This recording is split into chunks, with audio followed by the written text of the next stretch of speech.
దిగిపోతుంది ceiling 6 నెలల బట్టి వచ్చిన వాటర్ని ఎక్కడ ఎవరికి వదలలేదు బయటకాడు.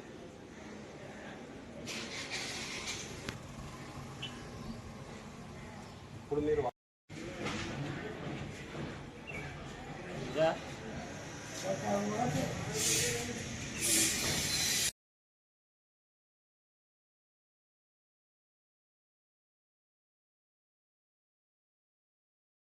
నా పక్కనే ఒక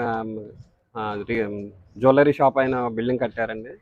G+3 కట్టి అది రూముల నిమిత్తం అద్దెలకి ఇచ్చారండి. అది కన్స్ట్రక్షన్ అవ్వకుండానే అద్దెలకి ఇచ్చి దాన్ని డ్యామేజ్ చేసుకున్నారండి. ఆ బిల్డింగ్ వచ్చి నా బిల్డింగ్ మీద ఒరిగిపోయిందండి. దానికి 16 రూములు కట్టారండి. 16 రూములు మ్యాన్ హోల్ ఇచ్చుకోకుండా వాటర్ అంతా వాళ్ళ ఇంట్లోనే పొంగబెట్టుకుని వాటర్ వదిలేసుకున్నారండి. దానివల్ల బిల్డింగ్ డ్యామేజ్ అయ్యి నా బిల్డింగ్ మీద ఒరిగిపోయిందండి. తర్వాత నా పక్కన ఉన్న బెజగం శ్రేష్ఠ గారిది కూడా దెబ్బతిన్నదండి.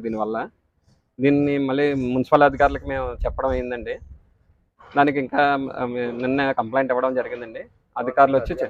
అధికారులు పొద్దున్న వచ్చి చెక్ చేసుకుని వెళ్ళారండి. ఇంకేమీ స్పందన చెప్పలేదు సార్. ఒక నాయ వచ్చారండి.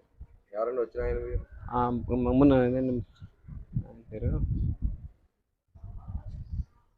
సచివాలయంలో ఉంటారు కదండి, ఆయన ఏమంటారు, సచివాలయంలో దీనికి సంబంధించి ఉంటారు కదా, మున్సిపాలిటీ